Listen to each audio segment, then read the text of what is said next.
Oh, we got the drip just hanging on the hair today. It's on our shoulders. I'll whip my hair back and forth. Oh, I'm sorry. Good morning, Carvey. How you doing this morning? Oh, he's thinking about it. Contrite. Carvey. Carvey said, I am not feeling contrite this morning. So whatever the opposite of that, that's how I'm moving this morning. But Debo, on the other hand, who has a hat on that says the Catfish Open. What is the Catfish Open, Debo? It's a golf outing. Is that catfish like the bar catfish? Yeah, he has an annual outing we just had past weekend. Really? Yeah, it's a scholarship piece that they do. Do you play? I don't. I was gifted a hat. I have a set of clubs, but I hate the game of golf. You have a set of clubs? Yeah. Somebody actually bought you a set of clubs? No, I bought them. You bought yourself? Got the titanium clubs, all that, the driver, the putter, I just can't fathom. I thought it was something I was going to like, just to go out and get a bucket of balls and, swing away, and I just don't like it. I've been all out on the Pacific Coast golfing with a previous job I had at the liquor company. So as we traveled, we would go to golf courses, and I just found that it wasn't interesting to me to chase this little white ball around. Seriously? So I would get in the golf cart, get my own cart, and just ride around and follow the liquor cart around, and just booze it up and party. It was a party for me. I'm not a golfer. Not a golfer. Nah. Well, I, have frequently said it's a sport that I want to take up. Have yet to honestly do it. But it's about making. Hang on one second. No, I haven't. Okay, I'll read that. It's because I find it interesting. Mm-hmm. I'll just say that. I think the degree of skill that's required to play the game is interesting. It is. And it's at a pace that I think, you're comfortable doing. When you end up in the rough as much as I did, you quickly lose interest in the game. I just couldn't master it. But I like watching it, I think, more than I would like playing it. Mm-hmm. Do you like watching it?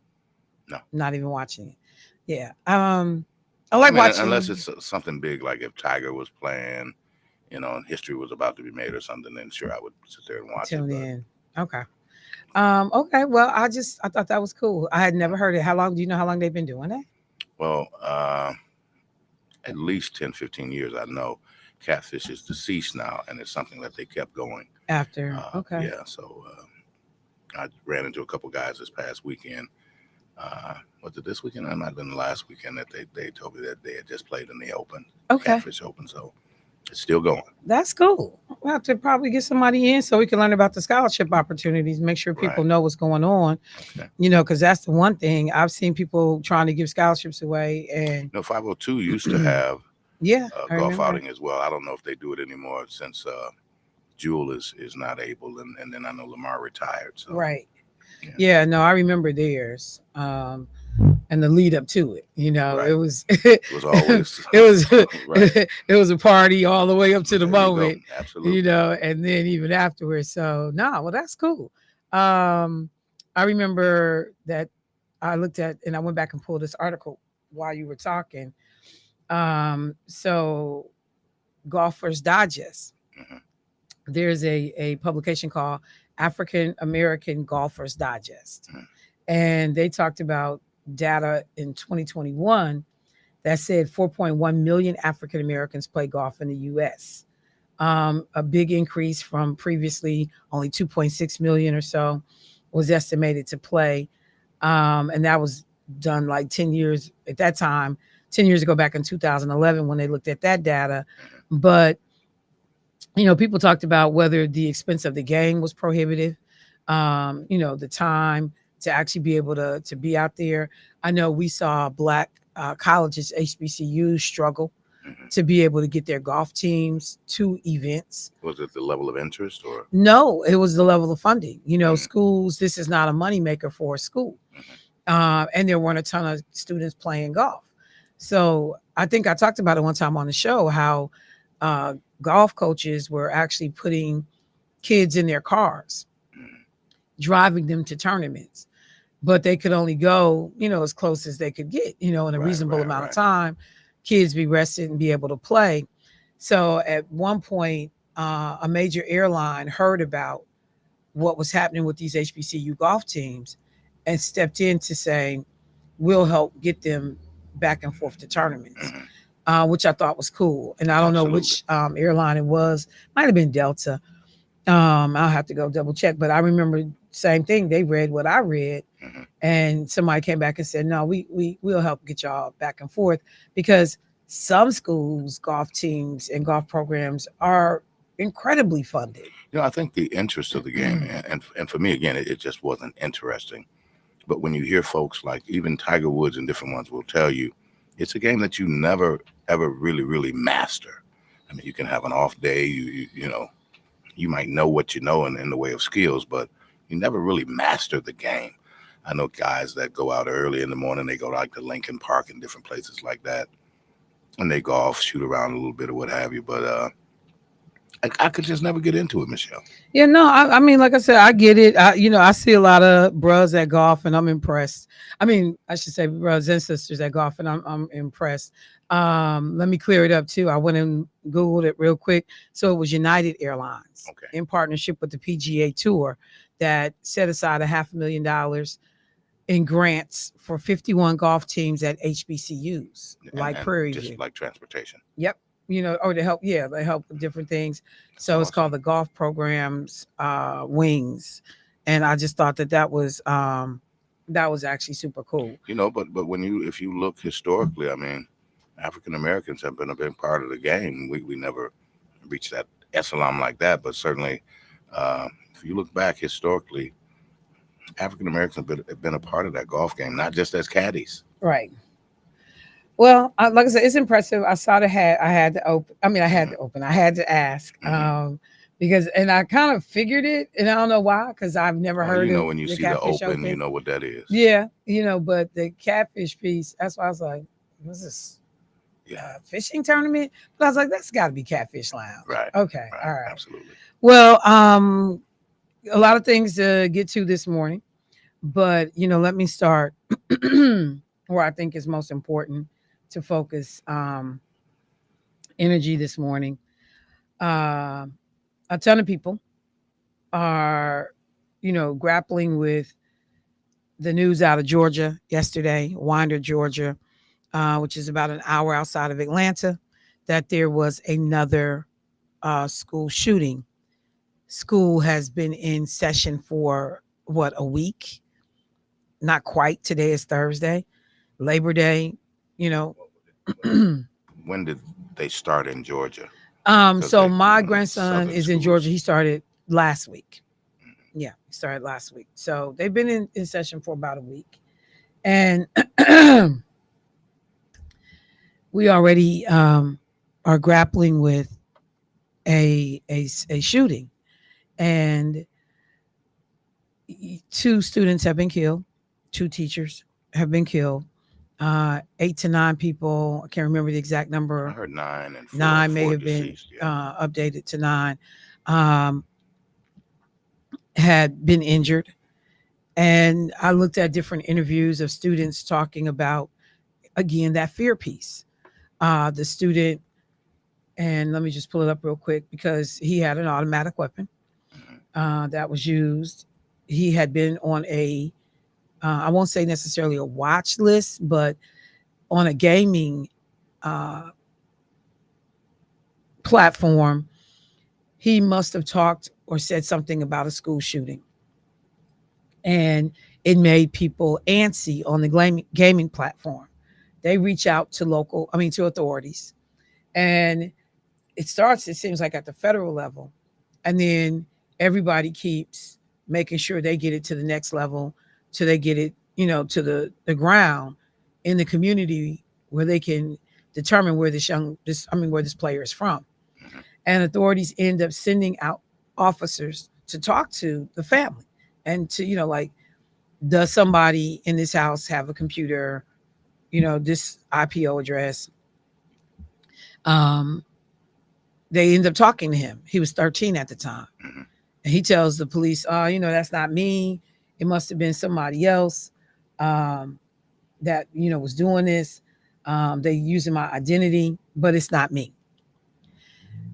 So ultimately, the police closed the case because they said there was nothing that they could do in terms of it being a chargeable situation. This young 14-year-old or 13-year-old child at the time, at some point, but they alert the school district that he was in at the time. But at some point, this young man and his family move into another school district. And that's where they think that there is potentially a break, that that information is not transferred over to the new district. It would seem like that would be in your student file. When somebody says, okay, where did you come from? I came from, Wauwatosa School District. That somewhere is noted in that file that this child was interviewed about possibly coming in, and threatening to shoot up a school. But it seems like there was a break in the communication. So the Georgia Bureau of Investigations are clearly looking into what's going on with this young man. He is in custody. 14 The family, years 14, of age, huh? 14. The family, because the police asked the family, like, are there firearms in the home? They said, yep, but they're locked. He doesn't have access to them. But he had an AR-15 style rifle. Yeah, that's what I So was you told. got to ask the question, where does the 14-year-old get the AR-15 style rifle? This shooting, though, in 2024, it is September 5th. We have already had 45 school shootings in 9 months. How many? And if you remove summer, we're talking about basically about 6-7 months. Yeah, and as a whole, when we look at the United States, how many mass shootings have we had?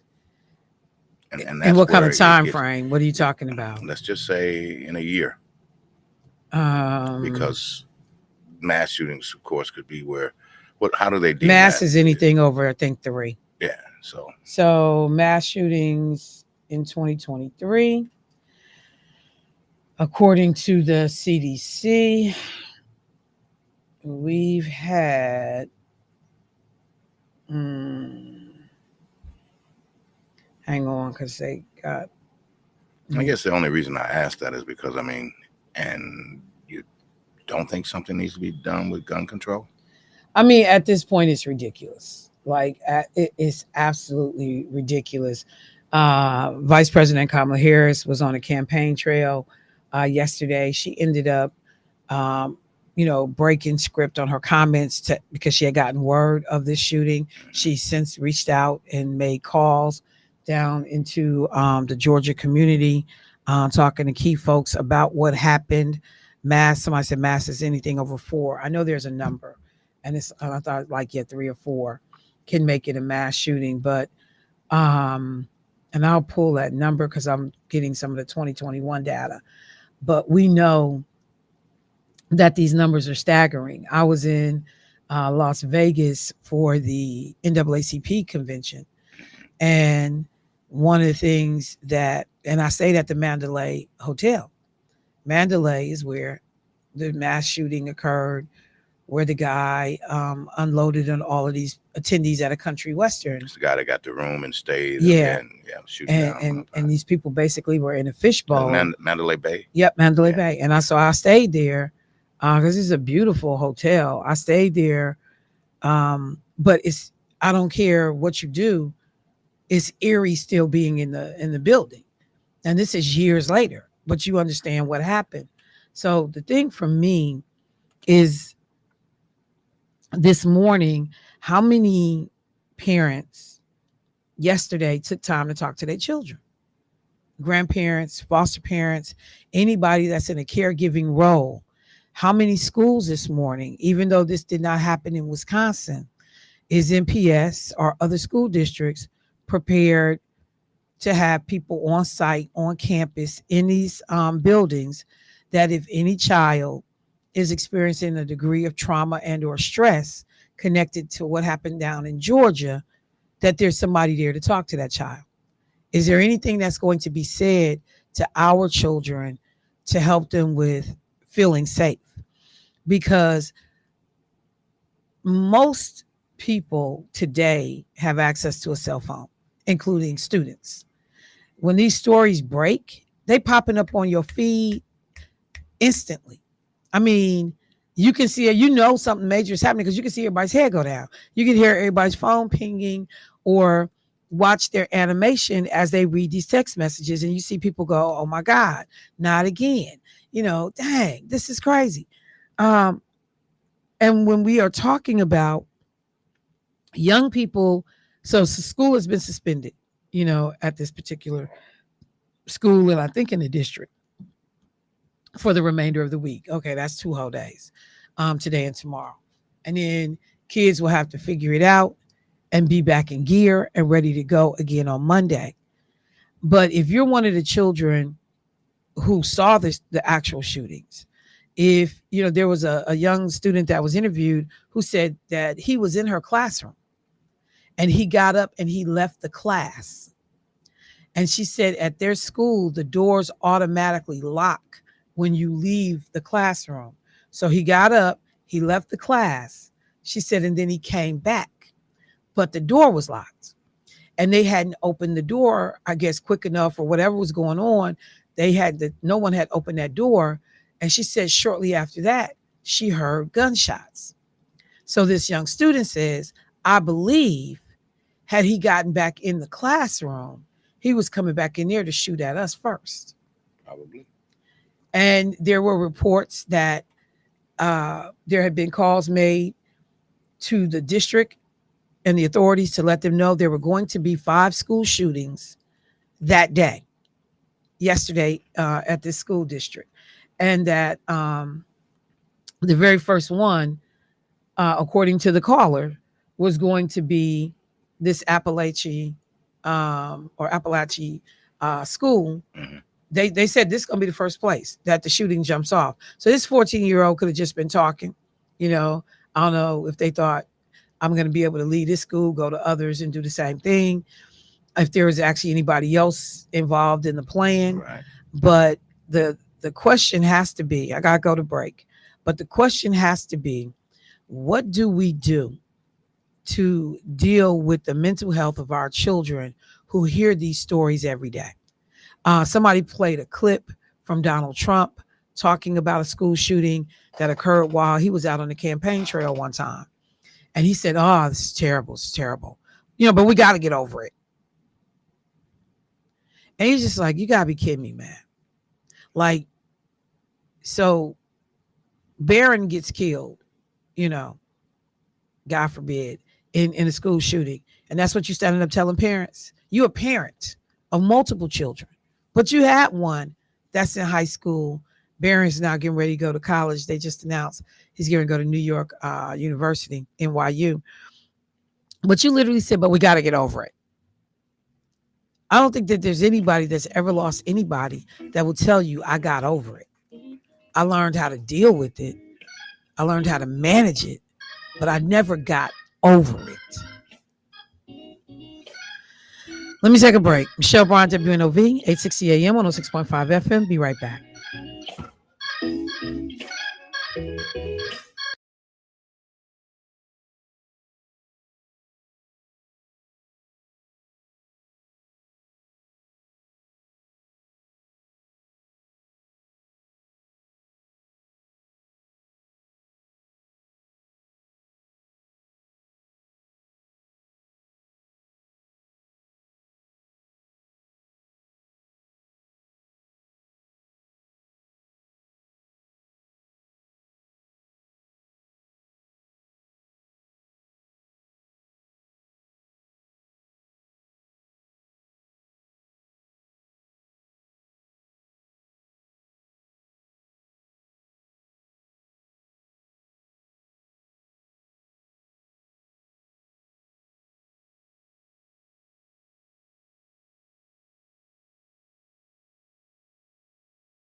caller as well.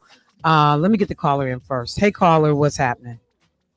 I don't know if anyone noticed it, but the sheriff, as usual, gives a little talk in these things.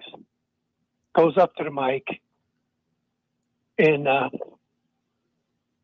he said, and he's nice, seemed like a nice guy enough. He said, well, we got the suspect, and he's a 14-year-old boy. He'll be charged with murder, and he'll be tried as an adult. Right. Right away. I Yeah, I mean, heard before that. we knew what he, and as soon as he said that, it was like I thought, well, he's just like the 14-year-old boy. All right? He doesn't know how to solve any of the problems in his community about, and he doesn't know what he's going to do about kids just going to school and get shot at out of nothing for nothing. But he knew what he was going to do to that boy. He's like, I want to execute. That's what he was saying. Yeah. He knew it. He knew it from the first minute. And that 14-year-old boy, I could tell.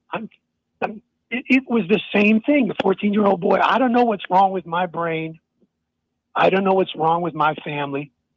I don't know why my life is like this. But I know what I'm going to do. I'm going to grab a gun and kill somebody. It's like we allow this sickness to last and grow.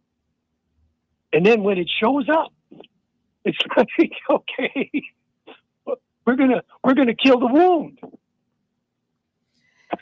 No, I understand exactly, and I it stood out for me when I was listening to the reporting and the coverage that the individual speaking, immediately and clearly said, and they'll be tried as an adult. And I thought, well, we don't know what's going on yet. We don't know what the backstory is. We don't know if they're mental health issues. Like, how do you make that determination before an investigation has even begun? The same way the 14-year-old did.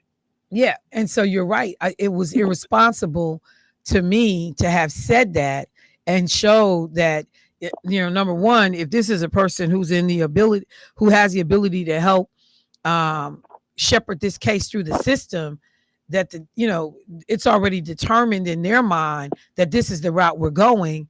And so anything that does not support that route will probably be cast aside. But it's interesting that you said it, because I noticed it right away that there was immediately a declaration that we're going to charge this child as an adult. I immediately thought that. I heard death penalty. That's what I heard. Yep. He didn't say it, but that's what I heard. The one thing I think there are laws that prevent, even though you can be tried as an adult in a lot of states, there are laws that will prevent death penalty if you are of a certain age. Yeah. I was talking about his heart. Oh, okay. All right. Thank you, caller. I appreciate it. Got another caller on the line. Let's get them in. Hey, caller, what's happening? Hello. Hello. Yes. Good morning. Good morning. Let me turn you down. Hey, listen. Good morning, everybody. Good morning. Why my phone acting like this? I know it's a lot of elders that listen to you. Today, these kids, 14, 12, will go all the way to 9, 10, 11, 12, 13, 14. It's video games that they play online amongst people all over the world. And some games could be good games, some games could be bad games, and some games could be horrible games where, okay, for instance, this game called Grand Theft Auto. This game done evolved to where they actually could participate as in working a job, running a gang, somebody in their gang gets shot, they can take them to the hospital and get them patched up. It's this deeper than what y'all really think it is, and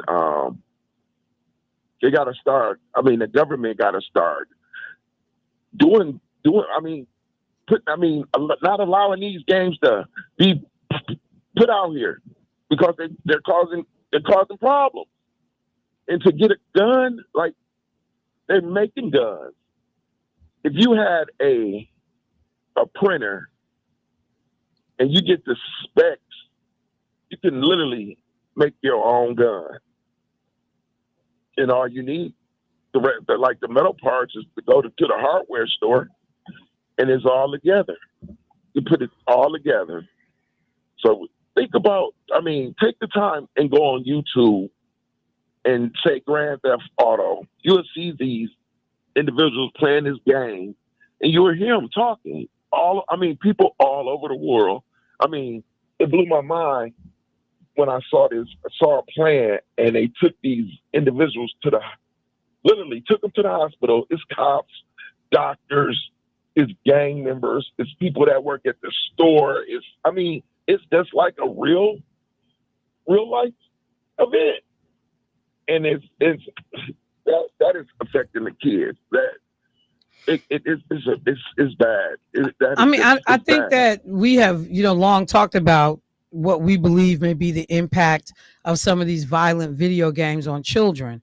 I think that but we understand too that that's one element, that's one potential cause, but there are other things that are happening clearly around children and families, that also, because think about it, the number of children that play Grand Theft Auto, that number is staggering. We don't see crimes that match that level of participation in terms of playing, though, because there have been families and support systems in place that have helped people differentiate between you playing a video game and you can actually go out in the streets and make these kinds of crazy decisions. There are other factors that come into play: stability of a home, mental health and well-being of that child and or the parents that's raising that child. Somebody just texted me and said, do we know if the child was being bullied at all? There are all these other factors. You become desensitized to killing people, but we don't have to look at video games to do that. You can look at George Floyd dying in the street with with an officer or an individual at this point. The government come in at. Look, they didn't pass that bill. Why? Why didn't that bill get passed? And then you just see in Ohio, a guy on his knees, surrendered. Cop gets out his car and runs over there and drop kicks the man. Hey, it's like, when they gonna realize that people just ain't gonna take it no more? Are y'all pushing people to the point that y'all want to see the reaction? That's simply, I don't want that to happen. Look, but when it happens, it ain't gonna be able to be stopped. And a lot of people, innocent people, is gonna be in the crosshairs. And I don't want that to happen. I'm quite sure you don't want that to happen. Right. But it seems like certain individuals want this to happen. Well, I think, at first and foremost, it is about protecting a particular industry and people crying about their, protecting this fake government. That's what it is. Well, it's not about protecting the government. It's not about protecting the. No, it's not. It's two governments. It's the United States and it's the United States of America. This is not about protecting the government. This is about protecting personal interest of individuals in this country. And many of those are white males who believe that, above all, Second Amendment rights to gun ownership should trump everything else in this country. And people that are in fact, it's being done because of people that are afraid of the government, who believe that their rights. The Second Amendment, right, is to protect us from the government. Yes and no. The right to bear arms is not solely about protecting you from the government. And the way the narrative has been written is, that's what it's all about. It's not just about that. It is about protection of yourself as well from everyday situations that happen in our community. Those protections just haven't been extended to Black people who would utilize self-defense. Exactly. Are we at war? What do you mean, are we at war? Is the U.S. at war with anyone? Not directly, no. Okay, now it's three flags, right? When have you ever saw them put that red and white flag up? The flag that states that we're not at war with anyone. Only flag they use is the red, white, and blue. Or sometimes you'll see the red, white, and blue and yellow. You never see that red, white flag. It ain't never been hung in my life. And it's like the government is doing things against or the Constitution. They going doing stuff. They basically doing things they want to do. These individuals that run in the country are doing things they want to do instead of it being ran like it's supposed to be ran. Didn't the president say it would come a time when the tree of life, the tree of the United States will have to be cleaned and cleared out? Which president said that? I think it was Jackson. Let me see. It's okay. I'll go look for it. But go ahead. Coffee. Yeah, look. Today, it need to be done because they do what they want. It's supposed to be by the people, not the individuals, and that's how I see it. And it's, man, all this, and it's just a bunch of bickering now. Trump this, Pamela this. They said this, and the news plays right in it. I don't know if it's real news or fake news. And then when you go to them other countries and listen to the news that they reporting here, it just blows you away. Like, why they hide this? They don't tell you about this. Like the bus, the accident. So I just want to be clear because I keep trying to find one thing too. That is there a wartime flag and a peacetime flag? I cannot find anything that tells me that there is a wartime flag that exists at this point. And that literally has been attributed to a myth that is in fact something that is I'm gonna send it to your phone. I'm gonna send you the literature. No, yeah, please do. But there you can see this.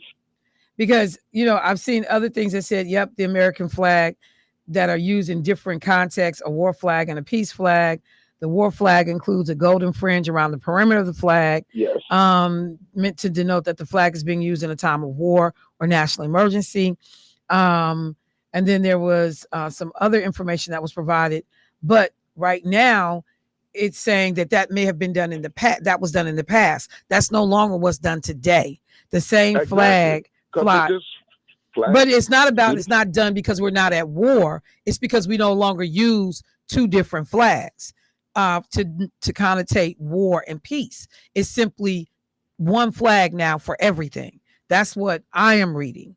So let me know if that differs from what you have heard. What? Okay. Well, whenever you see a soldier, ask him why he wear his flag facing the opposite way. Okay, but I guess at this point, that's.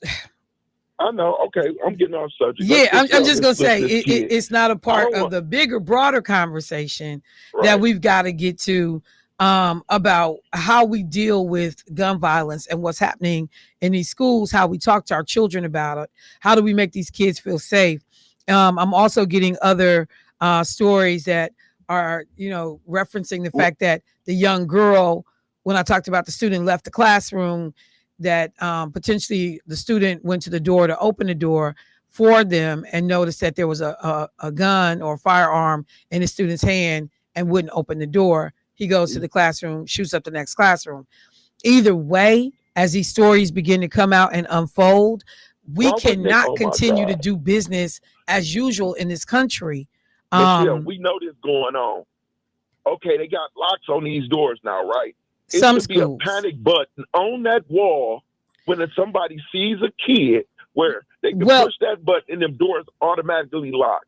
Well, I mean, the doors automatically lock anyway. But this could, like, just say, had that. Right, so let's just give the example of the doors automatically lock. You cannot, and thank you for the call, bro. Yes. But as I tell people, we went through these conversations in the state capitol after, I'm not sure if it was the Uvalde shooting or it probably was before the Uvalde shooting.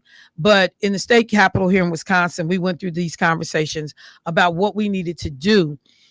Dollars were going to be made available from the federal government. This was under the Trump administration, but they only wanted to use the money to harden what they called harden schools. I had never even heard of that term before. It sounded like it was a military term or something, but to harden schools. And that meant we're going to put in certain types of doors. We're going to put in doors that lock automatically.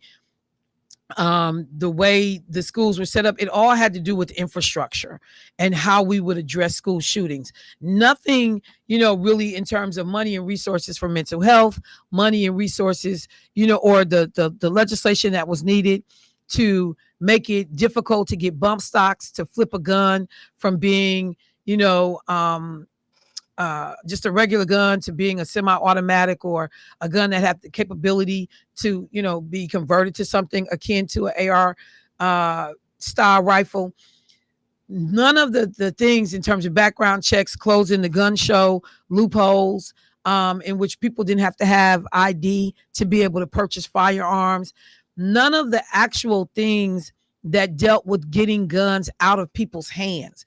Everything that we were doing had to do with the shooter already has the gun. How do we stop them from killing people? But Republicans in the state legislature in Wisconsin and around the country and at the federal level have not wanted to honestly deal with how do we keep the guns from getting in the hands of people that shouldn't have them in the first place. Those conversations they didn't want to have. All they want to talk about after the fact. After the gun is in the hands of the wrong person, how do we protect children? You got to be willing to have both conversations. But we know that the NRA had been such a powerful lobbying organization, and they were padding the campaign coffers of these elected officials, that elected officials was willing to look the other way and vote for legislation that kept everything status quo in terms of how people access firearms. But then they sold it to the American people that, this is about protecting your Second Amendment right. This is about making sure you can stay safe. It was not about that. It was about who was giving money to politicians. That's who it was about. But then I had to come up with a script and a narrative to justify why this lobbying group is getting all this preferential treatment. So coming through the back door is the lobbying gun money. And them, providing elaborate trips and, major contributions to campaigns and making sure I get to keep my cush job in the federal government as a legislator. But out the front door, I go stand in the community and say, this is about your Second Amendment right to have to bear arms and to be protected in the, make sure your home is safe. No, it's not. This is about greedy, selfish people taking a whole bunch of money and then coming out and lying about why they're taking the money. I believe that on many fronts. Now, are there some Republican legislators who wholeheartedly Second Amendment, the NRA didn't even have to talk to them? Yeah, they would do that. But far too many of these people, and this is not an urban problem. This happens everywhere. In fact, you got a better chance of being killed in a school in a suburban and rural community than you do in an urban school setting. You got a better chance of being killed as a student in a rural and suburban district than you do in an urban school setting in terms of mass shooters. So we got to be willing to tell the truth about why these things continue to happen. Again, Sandy Hook, 5 and 6 year old babies killed. Some of them, you couldn't even recognize them. You had grown behind men who were willing to come on talk radio, who had their own platforms, and say stuff like, this was a hoax. It never happened. That wasn't true. Those children were not really killed. And parents had to come back and sue the individual who was being irresponsible and going on national outlets. Alex Jones, he got ordered to pay nearly $1 billion to the Sandy Hook parents because you have an agenda you trying to further. You got, issues you trying to push and champion, and you willing to lie to people, malign people, actually degrade the lives of these innocent babies that were killed. And literally, can you imagine somebody saying that all of those children that was killed at Sandy Hook, shot and or injured teachers, it never happened?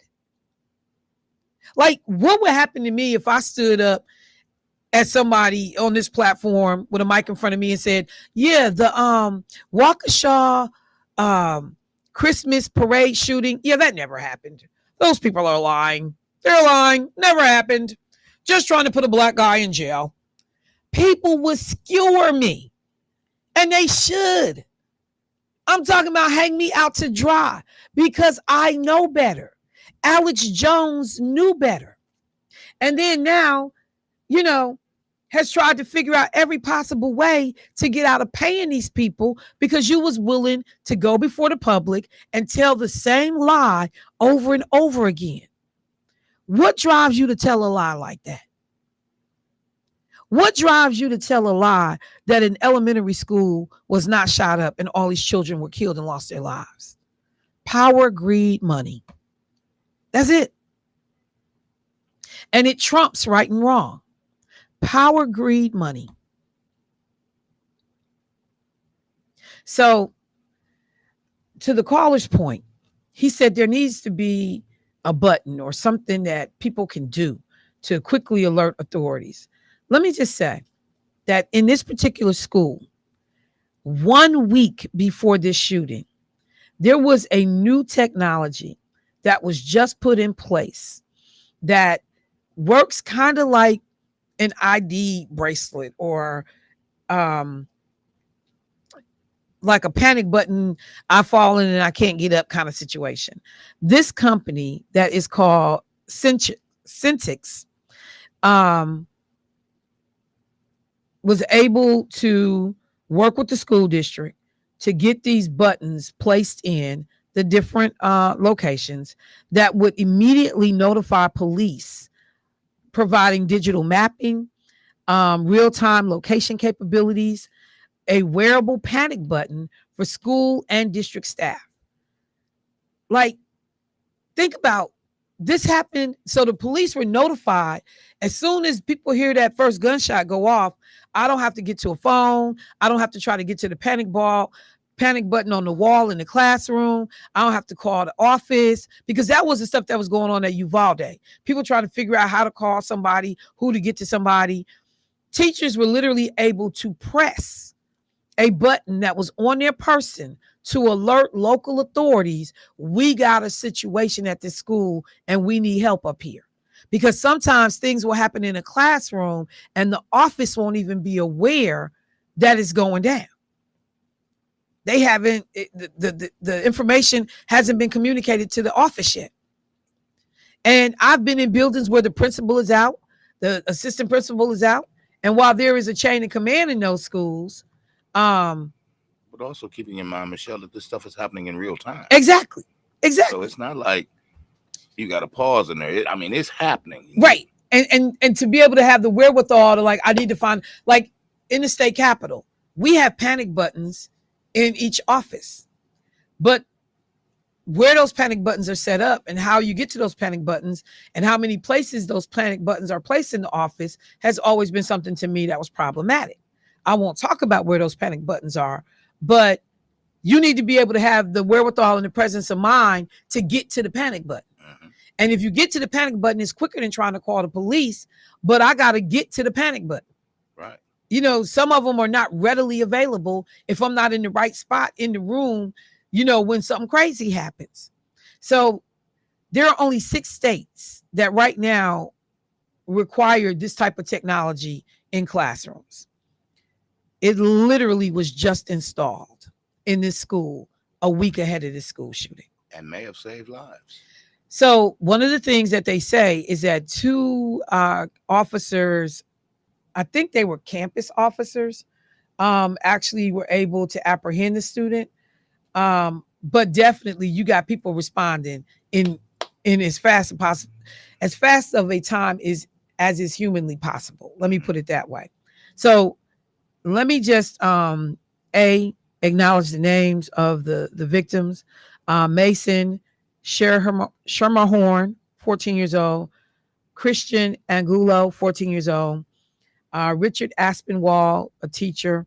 I think they said he was like 39 years old. Christine Eremy, a teacher. And the adults that were killed were both math teachers. And one of the teachers, he was also the assistant football coach, according to the school's website. People talk about the fact that, you know, they're like, I'm not going to say the gunman's name. The gunman's name was Colt Gray, you know, because in some way, you know, that's what they want. They want fame. They want infamy. They want whatever. Somebody may know Colt Gray that can offer up some additional information. So I've never been one that was like, I'm not going to say the shooter's name. Yeah, you can say it because I don't know who Colt Gray encountered who can be able to shed additional light on what happened with this young man in this school.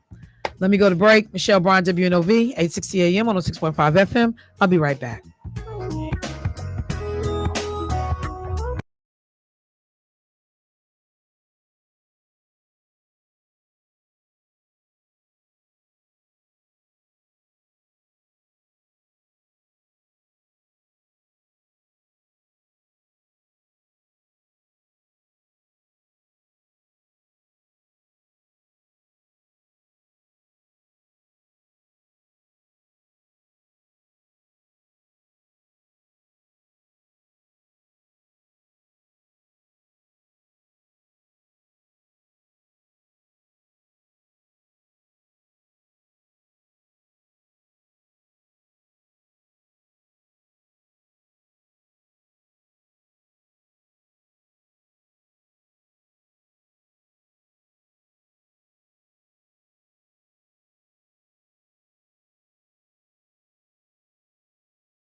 WNOV.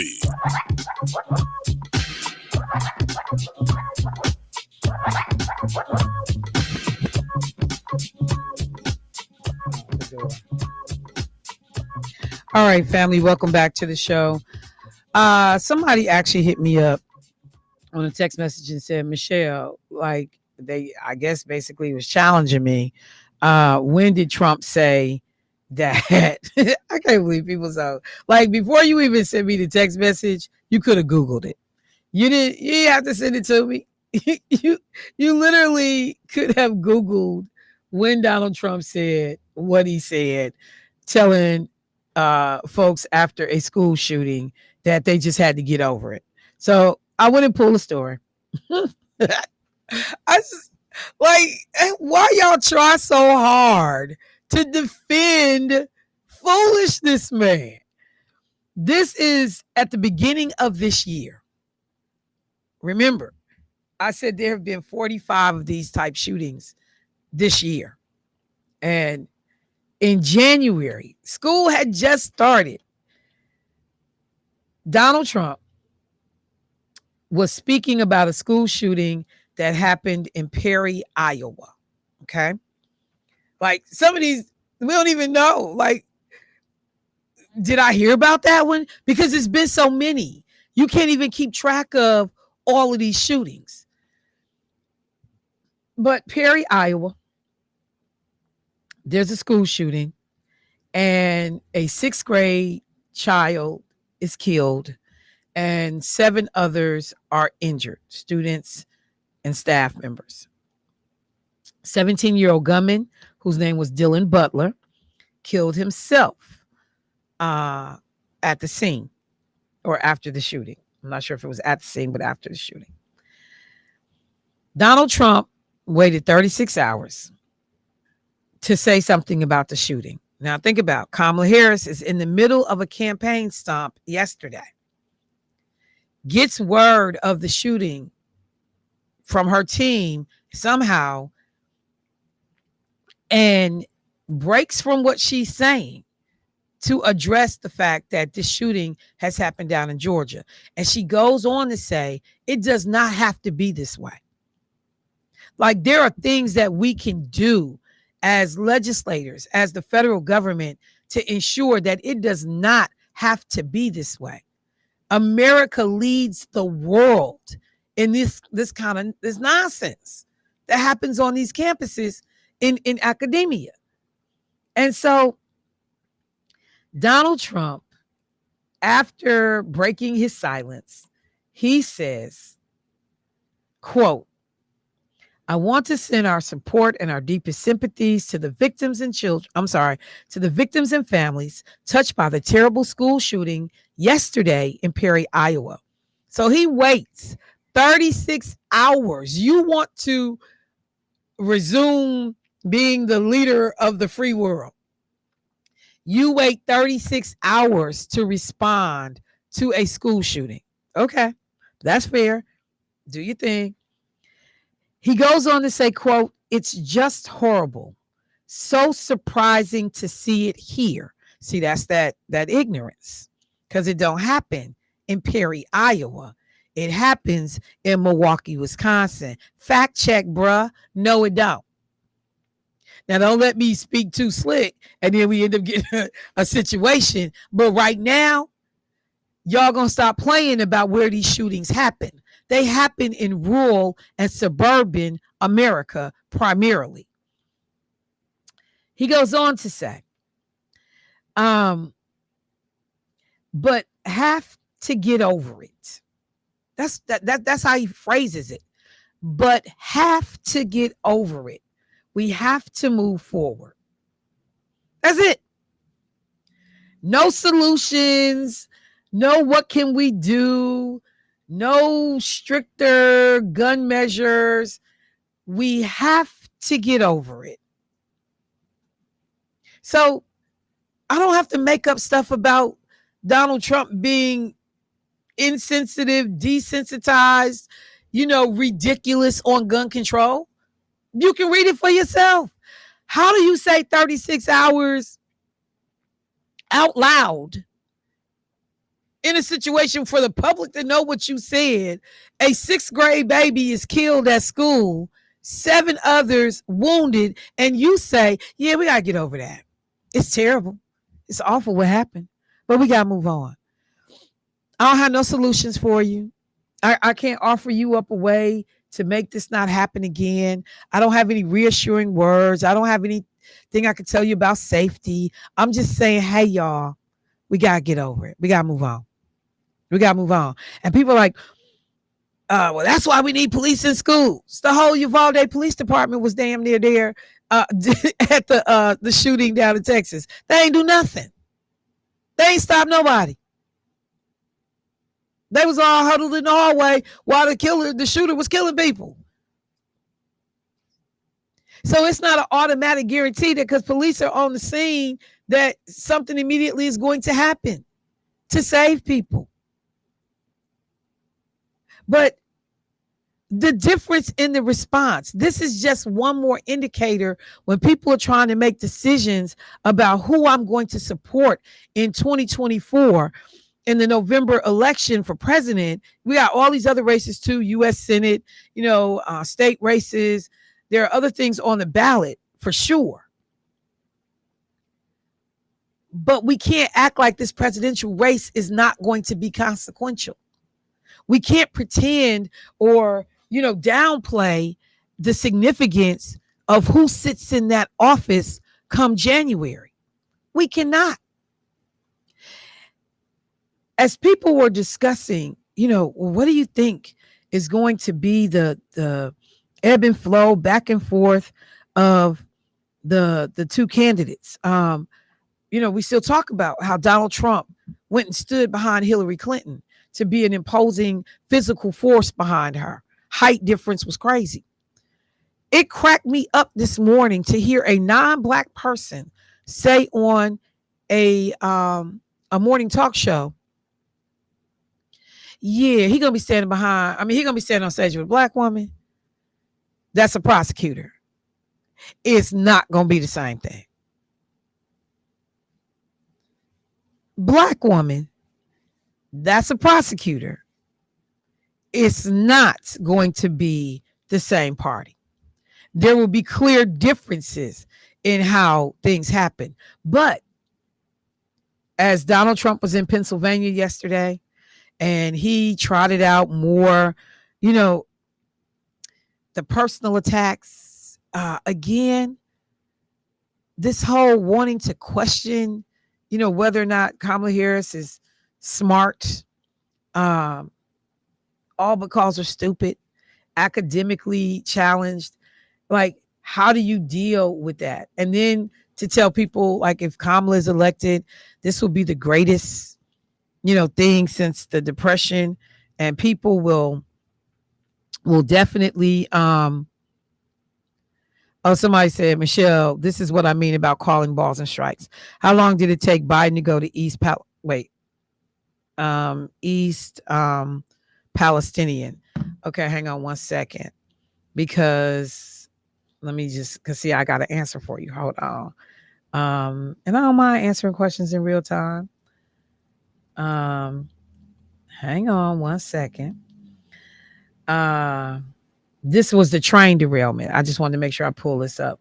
So Biden visits East Palestinian a year after a train derailment changed the Ohio town. Okay. Train derailment. So conversations, questions about why would you go? Why not go right away? First of all, nobody died in that derailment. Okay. That's first. And while tragedies are tragedies, we talking about children and adults. Talking about that too. Okay. And while the mayor, who had been critical of Biden, talked about this long-awaited visit, the resources that were needed to help that town get back on track were provided ASAP. So while you didn't physically have my presence there, The resources needed to help the town get back on track were provided ASAP. And this is a town whose mayor, not that this should matter, and doesn't matter, I'm sure, in the conveying of resources, not a Biden supporter, has bitterly talked about Biden in the past. And, I may not be rushing to come see what's going on personally, but I'm going to make sure that you have what you need as the president of this country to get things back in order.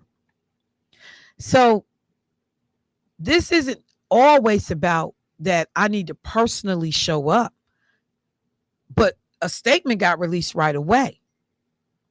No statement gets released. Somebody said that, this person said it's not true. It was not ASAP. It was as quick as it could be done. You don't work for these entities. You don't know what safety measures had to be deployed for people to be able to safely access the area. There was no reason not to help people right away. But again, let's stack up the totality of a record. Donald Trump's totality of a record is horrible responses to crises in this country. Period. Don't ask me about, one thing and then wait. So I also can be clear, because there was one other thing I was trying to remember about the timing of the Palestinian derailment. Let me see. Because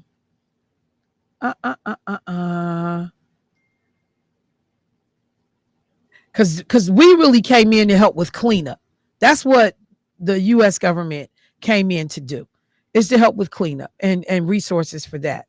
But there was something else I was looking for in particular, because there was something else going on at the same time that derailment happened. Because I remember the mayor that was just real out of pocket, and being real ignorant and belligerent to some extent about what was going on.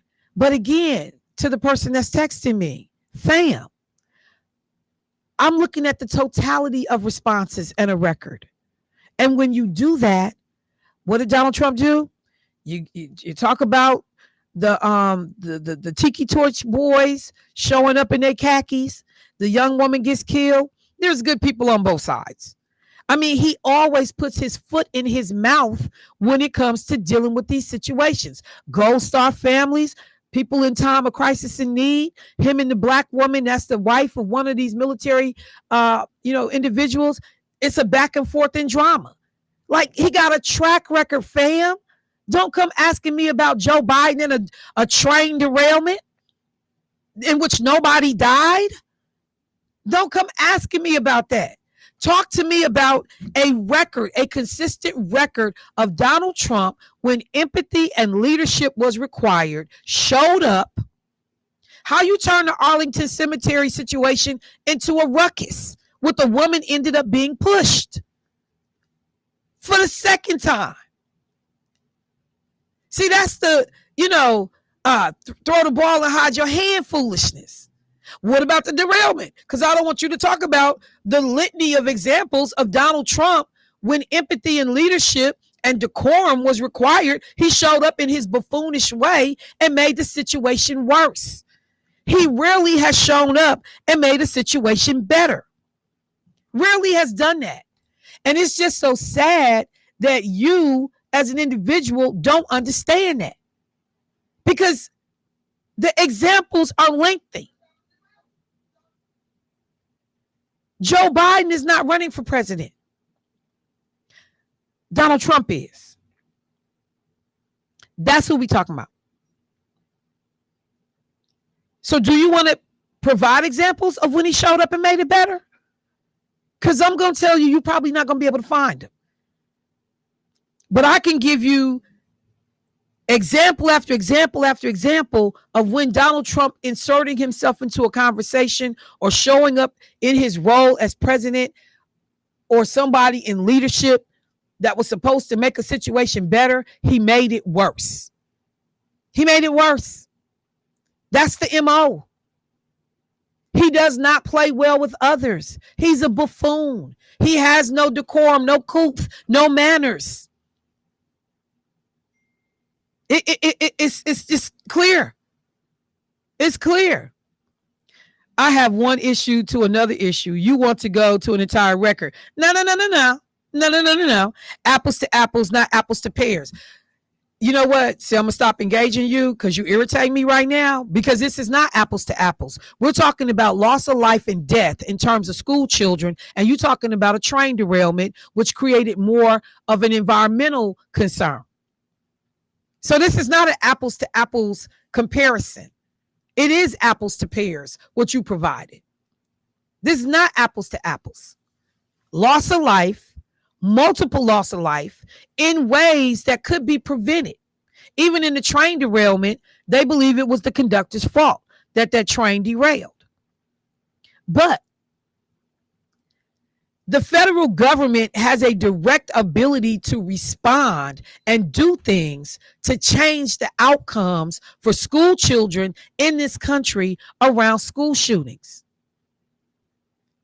So, I don't mind entertaining you with your little banter and back and forth. Callers, I see y'all. Here I come. Harvey, can you help me get the phone line over here? I see y'all. But stop playing with me right now. Stop playing with me. Yes. Hey, caller, what's happening? Let's see if we can get him. Caller? Hey, Michelle. Hey, good morning. How you doing this morning? Good. I can only imagine who that is. Hey, Michelle. You know your favorite caller that calls in all the time about immigration, right? Yes. So I watched this program last night. Hang on. It's kind of hard to hear you. You got us on speaker? Yeah, I'm in the car, just dropping the voice off. Okay. So that might be part of the problem. Okay, because it's hard to hear you, but go ahead. Donald Trump is a straight up racist. People be trying to hide from it that he is not. He's a straight up racist. He's afraid of what? He's a straight up racist.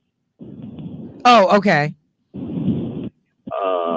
Let me try and turn my phone down. Maybe that might help. So I watched this program on PBS called Voices last night, right? Can you still understand me? You said on PBS a program called Racist? Voices, okay. Let me see if I'm going to pull over one to see if that maybe will do a little bit better. Can you hear me better now? It sounds, yes. I want to get this out because Donald Trump is a straight up racist. So they had this thing last night. They were talking about TPS, Temporary Protective Services, right? Okay. In the 13 countries that are war-torn countries, or like if you have an earthquake, it doesn't make a difference. If something bad is going on in your country, you can come over here and get temporary status to stay over in the country until things get better in your country. So they focus on the border issue, right? All these people coming in from the border. But the whole trick that Donald Trump wanted anybody that is not white, he wants them out of this country. And so, they kept on extending, Republicans and Democrats kept on extending it. It was like people from Sudan, people from Haiti, countries like that, but they mainly kind of focused on the people from El Salvador. How bad this dude is, how he talked about, the a-hole countries and all that kind of stuff, right? Right. That some of his people are coming back, and we're just saying it's a race thing. He wants people from Norway, rich white people here. He doesn't want anybody that's poor or of color to come over in this country. But they try and focus it on the border issue, which is probably a little bit of that, but it's mainly getting all these other people out of the United States. That's his main focus. Just like right now, I think he says he's going to have a mass deportation, right? Now, yes. Some of these people been in this country, Michelle, for over 20 years. They have children and wives. Now, if your child was born here, let's say that you came over with your parents, but your brother or sister was born over here. They're an American citizen. Everybody else has got to go back. It doesn't make a difference. And so what he's going to try and do, if he gets him advance, if they try and get in, all these people that have been over here because of all the problems that's going on with all these armed conflicts and stuff, people are scared of their lives and stuff like that to go back to these countries. They're going to try and get all these people out of here. How they're going to do it, I don't know. But if you haven't seen it, I'm gonna advise everybody, if you can go back and watch this program, it's on Voices, and it's called Making Americans. You're going to see how, I know all of us already know that, but your favorite caller and some of those other people that call with that nonsense, and if they probably watch it, it probably wouldn't make a difference to them anyway, because if you told them the sky was blue, they're going to tell you the sky is green anyway. So, but if you guys get a chance, this dude, we got to get out here and vote, and we got to get all our people out here to vote so this guy can't get in office, because it's going to be bad if he gets in office. This dude is not playing. This dude is just racist and mean. So if we don't get out here and do what we're supposed to do, and I know I'm rambling now, but it just blew my mind about how Jeff Sessions and Lindsey Graham, all of them are behind this, Michelle. These are the type of guys that smile in your face but to stab you in the back. I think it was you or Keith said, oh yeah, Scott Walker, oh, he's a nice guy and stuff like that, but it's politics. The devil gonna smile in your face, but he gonna make sure he gets you at the end of the day. Thank you. All right, thank you. One of the things, and I will definitely look to see if I can find that piece on PBS. But you know, the person that's texting me back and forth, they sent one final text, or maybe this may not be the final one, but anyway, one thing about this train derailment, that it destroyed a town. Okay, it did. So was Katrina. I mean, I get your point. But again, this was not something that the government had the ability to stop before it ever happened. This was human error in terms of the derailment. We can put policies in place to try to address the issues about a 14-year-old being able to access a firearm. And we certainly can control statements and what we say about these issues. I don't understand how, whether or not Joe Biden came to a train derailment site that caused major environmental damage, to Donald Trump saying something so callous and irresponsible as, we just got to get over it. We got to move on. Like, what part about that do you miss, fam, that you want to go to the derailment, but you won't address what he said? Because my point, in addition to the timing, was what he said. When he finally opened his mouth, what he said. What part about that don't you grasp? It wasn't just that you was late to the party. When you got there, you acted a fool. Why won't you address what he said and the inappropriateness of his comments? The individual goes on to say, who's in the office right now? Could they not do anything? Let's not call out one side, but lose our tongue when it comes to the other side. That's why our community only gets pandering and virtue signaling. Stop playing with me. Because clearly you don't know what those things mean. First of all, when we understand the makeup of the federal government and who controls the presidency, who controls the House of Representatives, who controls the Senate. Typically, we have divided government. Democrats control the Senate. Republicans control the House of Representatives. We got a Dem in the presidency. We got a conservative leaning. No, I'm sorry. Slap me. We got a conservative U.S. Supreme Court. Basically, a Republican controlled Supreme Court. So right now, nothing's getting done, particularly on gun issues. But even when you have a Democratic majority, if you got, I'm just doing a fake number right now. If you got 76 Democrats in the Senate and all of the Democrats in the House, and the Democrats control the House, 76 in the Senate, one Democrat not agreeing can throw the whole thing off. But make no mistake, not a single Republican shows up, steps up to do anything on gun control. So you still got to understand how the game works. It doesn't matter if the Democrats have control of both. All it takes is one Democrat not to vote the way we need them to vote because the margin is so thin. But on the flip side, and the piece that people don't ever want to talk about, is you got Republicans who won't do anything. So I got one Democrat who won't do anything. I got 40 Republicans who won't do anything in the Senate, just doing fake numbers, but you get my idea. So please don't tell me about pandering because you don't even understand how the game works. If you do, please send me more comments that reflect that you have a better grasp of how government really works. Not what it's supposed to look like, but how it actually is working right now. I got to go to break. I'll be right back.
Significant and important this election is.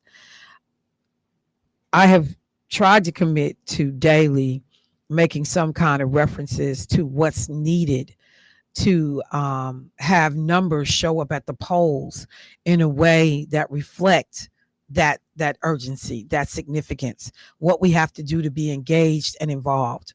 So there's this term when it comes to elections, and you have heard it 100,000 times if you are somebody that's politically astute, paying attention, listening to talk radio, paying attention to elections.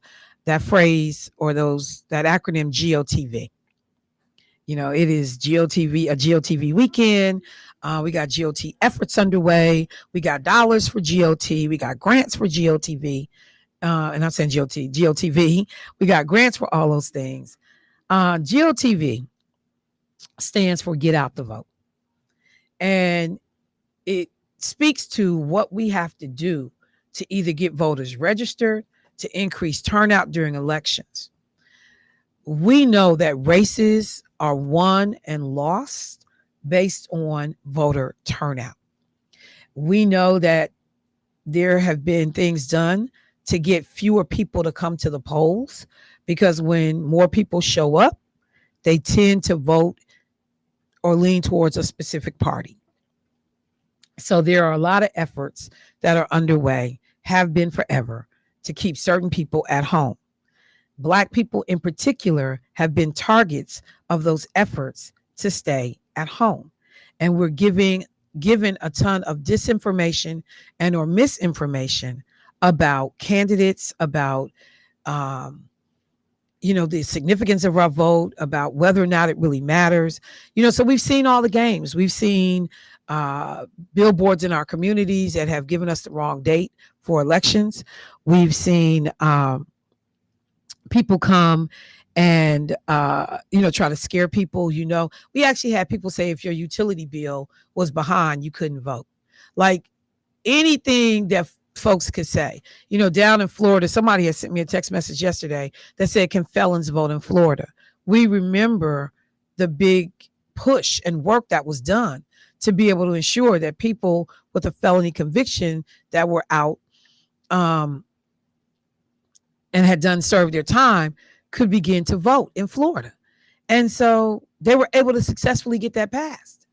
But then Republicans, through their legislative power, came back and said, not so fast. Wait a minute. I had another trick up my sleeve.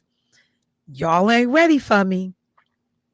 And they said, if you have any outstanding restitution connected to that felony, guess who can't vote yet? Made a brand new law. Pulled it out the sky. Made a brand new law. So here all these people celebrate because millions of people, or 1 million people, whatever that number was, is about to be returned to the voter rolls. And you have Republicans use their legislative power to say, you thought she was coming back. Really, it's only going to be a handful of y'all coming back, because we went and looked at the data. Most of y'all got restitution that's tied to that felony conviction. So until you pay all your restitution, guess who won't be voting? And we know that there was an effort made by some major, I think it was like, let me see.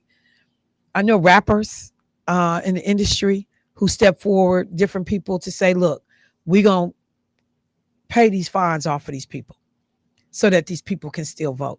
I don't know if they paid them off for everybody that owed fines, but they stepped in to try to figure out how to thwart the efforts of the Republicans in Florida to keep people with a felony record from being able to vote. So get out the vote efforts and squash the vote efforts are notorious in this country. But the one thing that we can do as a community, because we talk about how parties talk to us, they come to us at the last minute. I have been certainly one that's been vocal about when surrogates get sent to talk to the Black community, when you finally start running commercials on our, Black media outlets and buying ads in the paper, when you finally start sending people to talk to our talk show host about these different events, it's usually late in the game. Last hired, first fired. We know the treatment that we receive. Our community is an afterthought. The black vote is a dependable vote when it comes to Democrats. I'm not mad at brothers and sisters who say, y'all, don't just give your vote away. Make people earn your vote. Understand the agendas of these different candidates and line up where it best meets your needs. I'm not mad at that. I'm not mad at people that are black that are Republicans. I think you need diversity. I don't agree with those positions, but I believe that it's important. So when I interviewed and talked to Wendell Pierce, I am still getting feedback from that interview. People who talked about the ability of this brother to be able to talk about any number of issues that he saw as concerning, that needed to be addressed, that were impactful in his personal life and situation, for his community back in New Orleans, Pontchartrain, where his family, his parents had built their home. And when Katrina came, every home, I think he said it was 1,000 homes, everything got wiped out. The effort to rebuild this community. And, okay, you gave me houses, you didn't give me grocery stores. Like, it's always a half blank approach to how we deal with the issues in the black community. They never, it reminds me of Chris Tucker when he was like, this house always missing something. You got peanut butter, no jelly. It's just Kool-Aid, no sugar. It's like something ain't never quite right when it comes to taking care of the black community. I can get you a couple of roads paved. I can't get your whole area taken care of. I can get you a few little services, but the things that you actually need, can't never make none of that happen. So I am going to tell people that when it comes to this election, it is not going to be enough to make sure you vote. You're going to have to make sure that other people vote. There are days when we can feel good and sit back on our laurels and say, hey, I did my part. Now, if everybody else don't do their part, that's on them. But I did my part. I need listeners to this program, no matter where you fall politically, to understand your part this year requires extra. Your part this year means you got to do more than just make sure you physically get to the poll or turn in that absentee ballot. You got to get other people. You got to be able to talk about the issues. You're going to run into family members who say, yeah, but ain't neither one of them did nothing. Or, Kamala Harris ain't this, Trump ain't that, or I don't understand why they didn't respond this way. And so we've got to arm ourselves with as much education and information as we can to be able to talk to the folks that are talking about staying on this fence or staying at home or staying on the sidelines. We got to know how to talk to these people. We got to know what to say. We got to know how to, direct them to answers. Tell me where, she stands on this. What does Trump say about that? We have to be able to speak to these people. So for the folks that were moved by the conversation that Wendell Pierce had when he came to, when he spoke to me on the radio, he's coming to Milwaukee. Okay. There is a whole effort underway. And this, brothers, now sisters, y'all come. They want you to come. We want you to be engaged. But this is a Black Men Vote weekend of action. I'm going to say this again. A Black Men Vote weekend of action. Bruhs, these events are designed for you, to engage you, to motivate, encourage, bring you to the table, answer questions, get resource information in terms of the election and voting and registration. And I am just hoping that brothers take advantage of it, because I'm going to tell you, I had a very frustrating situation not too long ago. I was talking to somebody that was supposed to be informed. But the more I talked to them, I realized they didn't know nothing. But you're in a situation where other people are looking to you, relying on you for information. And I walked away and I felt sick to my stomach, because I said, if you the dude that's supposed to know and you don't know, what happens to the people that's counting on you to know? When bros get at me because they feel like I can be too rough or too harsh, and, I come for them on a number of issues. And then I get the speeches, men are the head of the household and brothers are this, and, sisters need to learn how to fall back. Then, bros, let me tell you what that means for me. That means that you got to do the work then. You got to go get the information to bring back to the family and to the rest of the community. You got to be the one to be able to articulate and explain what's going on. See, you can't lead and don't have the information that a leader is supposed to have. You can't run the ship, but you don't know how to drive or sail or whatever it is, using that analogy. If you want to be that dude, I need you to be that dude. Go get that information. Be able to come back to the block, to the neighborhood association, to the bros on the corner, to the deacons in the church, to wherever your social groups are, the bros at the poker table, the cats at the strip club. I don't care where you at. But see, we can't just be talking out the side of our neck and not have real information and really understand the issues. So this weekend is dedicated to brothers being able to get what you need to either help you understand why you need to vote, help you get what you need to help other people vote around you that may not, be stepping up. So these events, I talked about the barbershop talks and free haircut giveaways happening on Saturday from 10 a.m. to 3 p.m. There are 3 barbershops engaged: G's Clippers, 2200 North MLK Drive; Zoe's over off of 49th and Fond du Lac, Zoe's Barbershop, ZOES; and Premier Barbershop, not far off of Bradley and 76, 8064 North 76th Street. I'm sorry, y'all. Somebody just texted me. I'm gonna cuss this person out. They getting on my whole nerves. But anyway, let me just keep going, because you too much.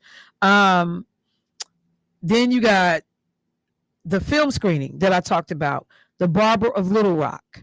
Brother who looks around and realizes that a number of Black businesses that need financing, investing dollars, banking relationships, that they don't have that, and that they're being turned away by some of the bigger banks or other banking, opportunities in the area.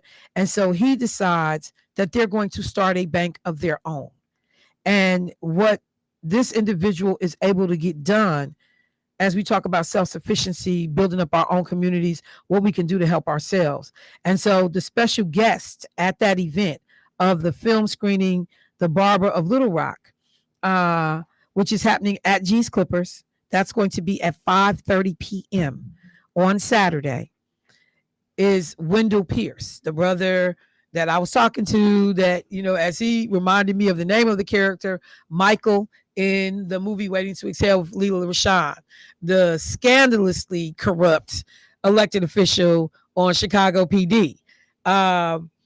In any number of roles, The Wire, that this brother has played in.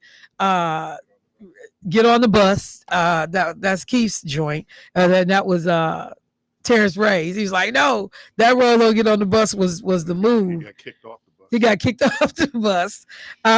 But he is going to be a part of that conversation after that screening. He and his wife, Erica Woods, are going to be at G's Clippers at 5:30. And I'll be talking with Erica Woods tomorrow. You will. Wonderful. Oh my God, that's going to be so cool. There is a Black Young Professionals happy hour, but I don't know what young is. So I'm coming because I don't see an age on it. I'm going to pretend to be a young professional, but that's happening on Saturday as well at 3:30 p.m. right across the street at the Pepper Pot. So like you can do a whole little day of kicking it. Go over to the Pepper Pot. I love, opportunity to get some Rasta pasta. Rasta pasta, baby. Get the egg rolls. That's off the chain. Support Black-owned oxtail. Support Black-owned business. You can go over there at 3:30 for that mixer. Young professionals. Then go across the street over to G's for the filming and the talk back with Wendell Pierce and his wife, beautiful wife. And then on Sunday, there is a brunch, a gospel brunch and forum. Again, Wendell Pierce is staying in town for the whole weekend. He and his wife, Erica Woods. Keith just let me know he's going to interview her on his show tomorrow at 2 p.m. Now, I got to get the location for that, but there is also a website that you can register and they'll send it directly to you. And then there's also going to be, we can't just talk it. We got to get out and knock on some doors and talk to some people. They call that canvassing. So they're going to be inviting people to go along with Wendell Pierce, branched out into the community, knocking on doors, talking to people about voter registration. Do you have what you need? And are you planning to vote? Do you have a vote plan? So these are incredible opportunities. As soon as I get off the air, I'm going to post all of this on my Facebook page, Michelle Bryant.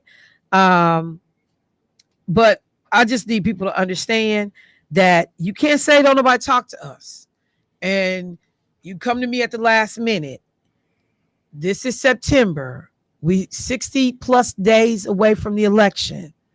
Bruh, this is an amazing opportunity for you to be involved. Come to the table, get questions asked, push back. Because if you notice the conversation I had with Wendell Pierce on yesterday, I said, hey, bro, you got bread. Like the issues concerning me, they may not be like this ain't on your radar. And I loved the response. Michelle, I'm talking about my community. I'm talking about my parents. I'm talking about my family. Like, and what did I say in what part of the interview? You couldn't even pay a year's rent ahead of time for your people to be able to get an apartment because of discrimination. What did Denzel Washington, Samuel L. Jackson, all them brothers say? I still can't catch a cab. I'm Denzel Washington. The only thing he didn't say on the end was, damn it, I'm Denzel Washington. And you know what Samuel L. Jackson said on the end? Two syllables. You know what he said. 3 if you black. 3 syllables. I hope they burn in hell. I still can't catch a cab. Somebody care at you, Samuel L. Jackson? So, bruh, we need y'all. If you're not doing nothing but getting the information to step up, come out, be represented, and be able to go back into the community and talk about these critical issues. What would Samuel Jackson say? What does he say? 2 syllables, if you say it the way it's supposed to be said. 3 syllables, if you say it the way black people say it. Because black people. What does Samuel say? And as he said, as Bernie Mac said, it could be a noun, pronoun, person, place, or thing. if you adverb, if you want to. That's amazing because that particular word. Hello, Keith Pierce. How are you today? That particular word, man, it was like a punctuation mark for us in school, man. I was in college. We dropped that word so much. Which word are you referring to? to the point that my You're so ridiculous. No, I don't know which one. to the point Samuel that uses. my roommate. Everybody know what word Samuel Jackson uses. Stop playing, I Debo. don't. What does he? Well, then use? you don't need to know. If you don't know what word Samuel Jackson used more than any other word than his name, exactly. Oh, I thought that's As what you it mouth was. it on YouTube. I'm sure Kyrie didn't have a camera on me. I don't know, Kyrie's but in as you the mouth it, yes. That puts me in the mind of that was Bernie Mac.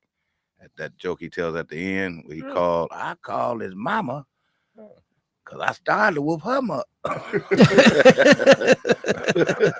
But I didn't want no problems. So the etymology of that, I would love to do a little research on that and how that construction was put together to be able to use that word. But man, You already know it gets wild and loose when it comes to somebody hit me up and they said, and I see like you want to say something. They just said, what does Mr. Felons Ball have to say about the Republican Party? What they did down to felons in Florida? Nothing. Because that would require. You sent me a message yesterday. I was supposed to relate to you. Meech sent you a message to get at me. Well, yeah, he wanted. Meech got my number. Don't give me no message from He wanted Meech. me to ask you. Nah. What? George had called and he had texted me, and he wanted to know what was Donald Trump / the Republicans' health care plan. And so I told him I could share it with him. So here it is.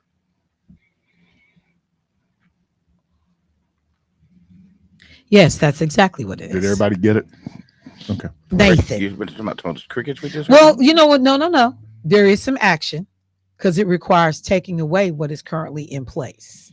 There is action. You remember this argument you and I had on WGLB? What argument was that? Because if I say left, she's gonna say right. She say right, I'm gonna say left. That's how it works with us, right? So I was saying because they said it's hard to take back a benefit once Americans experience that benefit. Right. It's hard to roll back Medicare because Americans benefit from Medicare. And Republicans have been trying to get rid of Medicare since 1965. So I think it's the same thing with the Affordable Care Act. Yeah. It's hard once, and Republicans knew that. So what Donald Trump would say was, I'm going to offer you this skinny plan. When we think about the Affordable Care Act, we think about all the people who would now have access to health care coverage that didn't in the past. But the Affordable Care Act impacts everybody in this space, right? Because there's 10 things that a health plan has to have under the Affordable Care Act. 10 things, right? And what the Republicans are doing, they say, we're going to do the skinny plan. And I know they've advertised on these airwaves. Because preventive maintenance, there was a whole list. Ambulance service. That had to be included. All those things that you have to have in a health plan. And just ask people and why would you offer somebody a skinny plan? Because the reality is, I'm going to pay for people being sick one way or the other. Mm-hmm. You either are going to come in through public services to receive that health care. Mm-hmm. If you are unable to pay for it yourself, through through the overuse of the emergency room, overcrowding, people that need to get care that can't get care because people are using the emergency room as their primary source of health care. Mm-hmm. We pay for people being sick, not showing up for work, students being absent from school. Well, that's why the health insurance plans were offered by employers. Right. That if you have healthy employees, that means they can show up to work. Somebody just said, I don't understand what's wrong with voter ID. That's interesting. Hang on, let me see. People should have an ID card. We need ID for everyday life. There are people that don't use ID at all. Senior citizens who have reached a certain age and are not going anywhere. They're not driving. They're not flying. But they're still alive and they still vote. There were a pool of people. My grandfather would have been one of them. Mr. Finlayson, 100 years old. That could be alive, that didn't even have the necessary documents to get the ID that they needed and can't track them down. There were real reasons why people didn't have ID, but they still were able to function in this world. I gotta go. Keith, you can tackle that on your show. Thank you, family. Debo. Appreciate you. Thank you. Yes, Yes, boss. Marvin. Boss. Yes, Mr. Shit. Before 10, love you, bro. Appreciate you. Thank you, boss. Boss What you lady. say? Thank you, boss. Yes, sir. Yes, sir. As long as we all on the same page. Chance. Yes, sir. Y'all play too much. Bye. Can you read Silas? Baby, No. yeah. You said you will share. Something. It is now time to take you to the Northwest Funeral